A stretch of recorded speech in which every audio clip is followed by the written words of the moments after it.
ಬರಲಿಲ್ಲ ಅಂತಂದರೆ ಪ್ರಜಾಪ್ರಭುತ್ವದ ದೇಶದಲ್ಲಿ ನಾವು ಪ್ರತಿಭಟನೆ ಅದಕ್ಕೆ ಅಸ್ತ್ರ. ಎಲ್ಲರಿಗೆ ನನ್ನ ಬಾಯಿಂದ ಯಾಕೆ ಹೇಳಿಸ್ತಿರೋದು? ಜಗತ್ ಜಾಹೀರು. ಈಗ 3 ಕೋಟಿ ಮನೆಗಳಿಗೆ ವಿದ್ಯುತ್ ಉಚಿತ ಅಂತೇಳಿ ಅವರು ಒಂದು ಗ್ಯಾರಂಟಿ ಕೊಡ್ತಾ ಇದ್ದಾರೆ. ಇದನ್ನು ಯಾವ ರೀತಿ ವ್ಯಾಖ್ಯಾನಿಸ್ತೀರಿ? ನೋಡಿ, ನಾನು ಒಂದೇ ಮಾತನ್ನು ಹೇಳಲಿಕ್ಕೆ ಬಯಸ್ತೇನೆ. ಕಳೆದ ಸರ್ಕಾರದಲ್ಲಿ 165 ಗ್ಯಾರಂಟಿಗಳನ್ನು ಅಂದರೆ ಭಾಗ್ಯಗಳನ್ನು ಘೋಷಣೆ ಮಾಡಿದರು ಮಾನ್ಯ ಸಿದ್ದರಾಮಯ್ಯನವರು. ಅದರಲ್ಲಿ 158 ಗ್ಯಾರಂಟಿಗಳನ್ನು ಪೂರ್ತಿ ಮಾಡಿದರು. ಅಂದರೆ ಅದಕ್ಕೆ ಆ ಟೈಮ್ನಲ್ಲಿ ಭಾಗ್ಯಗಳು ಅಂತ ಹೇಳ್ತೀವಿ. ಇವತ್ತು ನಾವು ಏನೇನು 5 ಪಂಚ ಗ್ಯಾರಂಟಿಗಳನ್ನ ಘೋಷಣೆ ಮಾಡಿದ್ವಿ ಅದನ್ನು ನಾವು ಅನುಷ್ಠಾನಕ್ಕೆ ತೆಗೆದುಕೊಂಡು ಬಂದ್ವಿ. ಈ ಗ್ಯಾರಂಟಿ ಅನ್ನುವಂಥ ಶಬ್ದ ಯಾರಿಂದ ಬಂತು? ಕಾಂಗ್ರೆಸ್ನಿಂದ ಬಂತು, ಕರ್ನಾಟಕದಿಂದ ಬಂತು. ಈಗ ದೊಡ್ಡ ದೊಡ್ಡ ಬೋಲ್ಡಿಂಗ್ ಮೇಲೆ ಮೋದಿ ಗ್ಯಾರಂಟಿ ಅಂತ ಬರೀತಾರೆ. ಇದು ನಮ್ಮ ಗ್ಯಾರಂಟಿಯ ಕಳತನ ಅನ್ನೋದಿಲ್ಲ. ನಾನು ಗ್ಯಾರಂಟಿ ಯಶಸ್ವಿ ಆಗಿದೆ, ಕಾಪಿ ಕ್ಯಾಟ್ ಮಾಡ್ತಾ ಇದ್ದಾರೆ ಅಂತ ಹೇಳ್ತೀನಿ. ಲಕ್ಷ್ಮಣ್ ಸವದಿ ಅವರು ಪಕ್ಷ ಬಿಡ್ತಾರೆ ಅನ್ನುವಂಥ ದೊಡ್ಡ ಮಟ್ಟದಲ್ಲಿ ಚರ್ಚೆ ಇದೆ. ನಿಮ್ಮ ನೇತೃತ್ವದಲ್ಲಿ ಅವರು ಕೂಡ ಪಕ್ಷ ಬಂದಿದ್ರು. ಬಿಜೆಪಿ ಅವರು ಮಾತ್ರ ಬಹಳ ಕಾನ್ಫಿಡೆಂಟ್ ಆಗಿ ಹೇಳ್ತಾ ಇದ್ದಾರೆ. ಆ ರೀತಿ ಏನಾದರೂ ನೋಡಿ, ನನ್ನ ಗಮನಕ್ಕಂತೂ ಖಂಡಿತವಾಗ್ಲೂ ಬಂದಿಲ್ಲ. ಖಂಡಿತವಾಗ್ಲೂ ಅವರು ನಮ್ಮ ಪಕ್ಷಕ್ಕೆ ಬರುವಂಥ ಸಂದರ್ಭದಲ್ಲಿ ನಮ್ಮನ್ನೆಲ್ಲರನ್ನೂ ಅಂದರೆ ನಾವೇ ಎಲ್ಲರೂ ಮುಂದಾಗಿ ನಾವು ಆ ಟೈಮ್ನಲ್ಲಿ ಪಾತ್ರವನ್ನು ವಹಿಸಿದ್ವಿ.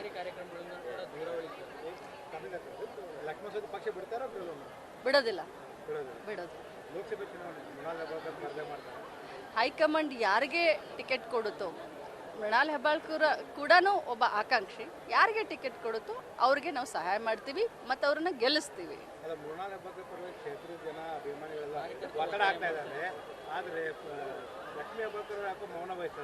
ಅಭಿಮಾನ, ಜನರ ಅಭಿಮಾನಕ್ಕೆ ನಾನು ಕೃತಜ್ಞತೆಯನ್ನು ಸಲ್ಲಿಸ್ತೀನಿ. ಅಭಿಮಾನ ರಾಜಕಾರಣಿಗಳಿಗೆ ಬಹಳಷ್ಟು ಅವಶ್ಯಕತೆ. ಆದರೆ ನಮ್ಮ ಪಕ್ಷ ಹೈಕಮಾಂಡ್ ಸಿದ್ಧಾಂತವನ್ನು ಅಂದರೆ ಹೈಕಮಾಂಡ್ ಯಾರಿಗೆ ಇದನ್ನು ಮಾಡ್ತಾರೆ ನಾವು ಅವ್ರಿಗೆ ಮಾಡಬೇಕಾಗುತ್ತೆ. ನಾನು ಹೈಕಮಾಂಡ್ ಹೇಳಿದ ಹಾಗೆ ಕೇಳ್ತೀನಿ. ಒಬ್ಬ ತಾಯಿಯಾಗಿ, ಒಬ್ಬ ಅಕ್ಕ ಆಗಿ ಅನ್ನೋದಕ್ಕಿಂತ ಪಕ್ಷದ ಶಿಸ್ತಿನ ಸಿಪಾಯಿಯಾಗಿ ಹೈಕಮಾಂಡ್ ನಿರ್ಧಾರ ನಮ್ಮ ನಿರ್ಧಾರ.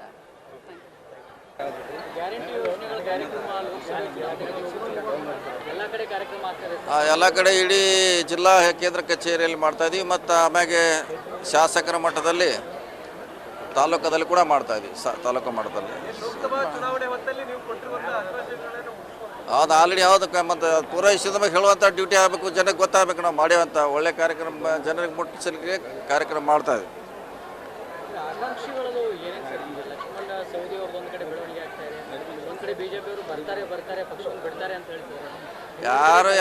ಯಾರು ಬಿಡೋಲ್ಲ ಅವ್ರು ಹೇಳ್ತಾರೆ ಬಿಡೋಲ್ಲ. ಅವರು ಶಾಸಕರಿದ್ದಾರೆ, ಸೊ ಎಲ್ಲಿ ಹೋಗೋಲ್ಲ, ಇದ್ದಾರೆ ನಮ್ಮ ಪಕ್ಷದಲ್ಲಿ ಇದ್ದಾರೆ.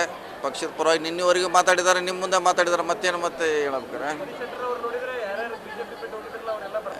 ಜಗದೀಶ್ ಶೆಟ್ಟರ್ ಕೇಸ್ ಬೇರೆ ಬೇರೆ ಕೇಸ್, ಒಂದೊಂದು ಕೇಸ್ ಒಂದು ಹೋಲಿಸ್ಲಿಕ್ಕೆ ಆಗೋಲ್ಲ. ಅವ್ರ ಕೇಸ್ ಬೇರೆ, ಇವ್ರ ಕೇಸ್ ಬೇರೆ, ಕೇಸ್ ಪೇಪರ್ ಬೇರೆ ಇರ್ತವೆ. ಡಾಕ್ಟರ್ ಕಡೆ ಒಂದೇ ಥರ ಇರೋಲ್ಲ.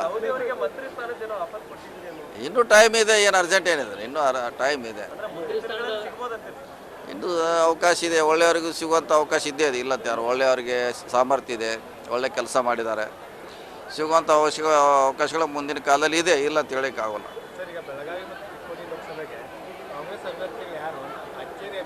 ನಾವು ನಮ್ಮ ಹೆಸರು ಕೊಟ್ಟಿದ್ದೀವಿ, ಅಂತಿಮವಾಗಿ ಹೇಳಿದ್ರೆ ನಿನ್ನೆ ಹೇಳಿದಿಲ್ಲ, ಅದು ನಮ್ಮ ಹೈಕಮಾಂಡ್ನವರು ತೀರ್ಮಾನ ಮಾಡೋದು.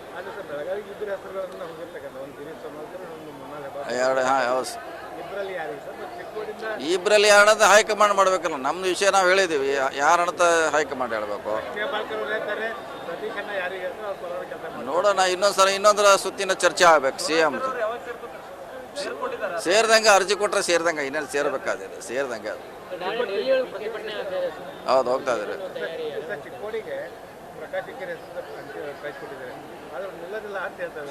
ಪ್ರಕಾಶ್ ಹುಕ್ಕೇರಿ ಯಾವಾಗ ನಿಲ್ಲಲ್ಲ ಅಂತಾರೆ, ನಿಲ್ತಾನದಾಗ ನಿಲ್ಲಲ್ಲ ಅವರು. ಅದನ್ನ ಡಿ ಕೋರ್ಟ್ ನಮಗೆ ಗೊತ್ತಿದೆ. ಹಂಗೇನಿಲ್ಲ, ಅದು ಏನು ಯಾವ ಹೇಳ್ತಾರೆ ಅದ್ರ ವಿರುದ್ಧವಾಗಿ ಮಾಡ್ತಾರೆ ಅವರು. ನಿಲ್ಲಲ್ಲ ಅಂದ್ರೆ ನಿಲ್ತಾರೆ ಅವ್ರು ಅಷ್ಟೇ. ಗೆಲ್ಲಕ್ಕೆ ಪ್ರಯತ್ನ ಮಾಡ್ತೀವಿ, ಗೆಲ್ಲೋದು ಆಮ್ಯಾಗೆ ಅದು ಗೆಲ್ಲಕ್ಕೆ ಪ್ರಯತ್ನ ಮಾಡ್ತೀವಿ. ಅದೆಲ್ಲ ಅಲ್ಲಿ ಬೆಂಗಳೂರಿನಲ್ಲಿ CM DCM ತಯಾರಿ ಮಾಡಿದ್ದಾರೆ. ಯಾವ ನಮಗೆಷ್ಟು ಟ್ಯಾಕ್ಸ್ ಬರಬೇಕು, ಮತ್ತು ಬರಗಾಲ ಪರಿಹಾರ ಕೊಟ್ಟಿಲ್ಲ, ಅಂಕಿಅಂಶ ಅವ್ರ ಕಡೆ ಇದೆ. ನಾವು ಕೂಡ ನಾಳೆ ಹೋಗ್ತಾ ಇದ್ದೀವಿ ಡೆಲ್ಲಿಗೆ, ಎಲ್ಲ ಶಾಸಕರು ಕೂಡ ಹೋಗ್ತಾ ಇದ್ದೀವಿ. ಸರ್ ಇವತ್ತು ಗ್ಯಾರಂಟಿ ಸಮಾವೇಶಕ್ಕೆ ನಿಮ್ಮ 5 ಜನ ಶಾಸಕರು ಗೈರಾಗಿದ್ರು. ಅವ್ರು ಬೇರೆ ಬೇರೆ ಕೆಲಸ ಇರ್ತಾರೆ. ಕೆಲವರು ಬೆಂಗಳೂರಲ್ಲಿದ್ದಾರೆ ರಾಜ್ಯಕ್ಕಾಗಿ. ಸೌದಿ ಅವರು ಬೇರೆ ಅವ್ರು ಕಾಂಟ್ಯಾಕ್ಟ್ ಆಗಿಲ್ಲ, ಡಿ ಸಿ ಅವ್ರು ಹೇಳಿದರು. ಮಿಕ್ಕಿದೆಲ್ಲ ನಮ್ಮವ್ರು ಇದೆ. ಮಹೇಶ್ ತಮ್ಮಣ್ಣವ್ರು ಪಂಚಾಯತ್ ಡೆಲ್ಲಿಗೆ ಹೋಗ್ಯಾರ ಅವ್ರು ಅಡ್ವಾನ್ಸ್ ಆಗಿ. ಅಶೋಕ್ ಪಟ್ಟಣ ಸ್ವಲ್ಪ ಹುಷಾರಿಲ್ಲ, ಪೇಷಂಟ್ ಆಗ್ಯಾರ. ಹಿಂಗಾಗಿ ಅವ್ರಿಗೆ ಬರ್ಲಿಕ್ಕೆ ಆಗಲ್ಲ. ಬೇರೆ ಬೇರೆ ಸಮಸ್ಯೆ ಇದೆ ಅವ್ರದ್ದು. ಸೊ ನಾವಿದ್ರೆ ಇದ್ದಂಗೆ ಅವ್ದು ಏನು ಮಾಡೋದು, ಎಲ್ಲ ಬಂದ್ ಆಗ್ಬೇಕಾರೆ ಅದು ಏನು ಮಾಡೋಕ್ಕೆ, ಎಲ್ಲ ಬಂದಾಗಬೇಕು. ಧ್ವಜಗಳ ಹಾವಳಿ ಬಂದಾಗಬೇಕು. ಡೆವಲಪ್ಮೆಂಟು ಸಮಾನತೆ ಬರಬೇಕು. ಬರಲಿಲ್ಲ ಅಂತಂದರೆ ಪ್ರಜಾಪ್ರಭುತ್ವದ ದೇಶದಲ್ಲಿ ನಾವು ಪ್ರತಿಭಟನೆ ಅದಕ್ಕೆ ಅಸ್ತ್ರ. ಎಲ್ಲರಿಗೆ ನನ್ನ ಬಾಯಿಂದ ಯಾಕೆ ಹೇಳಿಸ್ತಿರೋದು, ಜಗಜ್ಜಾಹೀರು. ಯೋಜನೆಗಳನ್ನು ಕೊಟ್ಟು ದಿವಾಳಿ ಆಗುತ್ತೆ ಅಂತ ಹೇಳಿದ್ರು. ಈಗ 3 ಕೋಟಿ ಮನೆಗಳಿಗೆ ವಿದ್ಯುತ್ ಉಚಿತ ಅಂತೇಳಿ ಅವರು ಒಂದು ಗ್ಯಾರಂಟಿ ಕೊಡ್ತಾ ಇದ್ದಾರೆ. ಇದನ್ನು ಯಾವ ರೀತಿ ವ್ಯಾಖ್ಯಾನಿಸ್ತೀರಿ? ನೋಡಿ, ನಾನು ಒಂದೇ ಮಾತನ್ನು ಹೇಳಲಿಕ್ಕೆ ಬಯಸ್ತೇನೆ.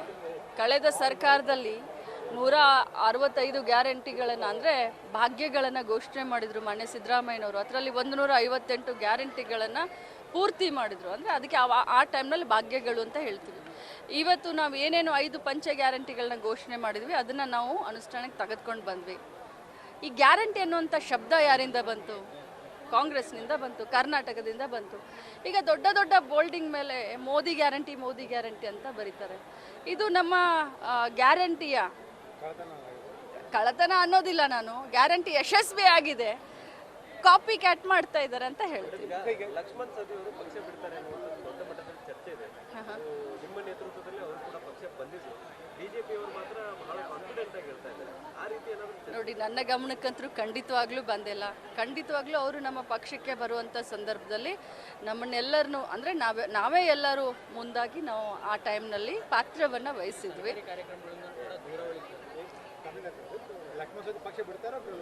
ಬಿಡೋದಿಲ್ಲ. ಹೈಕಮಾಂಡ್ ಯಾರಿಗೆ ಟಿಕೆಟ್ ಕೊಡುತ್ತೋ, ಮೃಣಾಲ್ ಹೆಬ್ಬಾಳ್ಕರ್ ಕೂಡ ಒಬ್ಬ ಆಕಾಂಕ್ಷಿ, ಯಾರಿಗೆ ಟಿಕೆಟ್ ಕೊಡುತ್ತೋ ಅವ್ರಿಗೆ ನಾವು ಸಹಾಯ ಮಾಡ್ತೀವಿ ಮತ್ತು ಅವ್ರನ್ನ ಗೆಲ್ಲಿಸ್ತೀವಿ.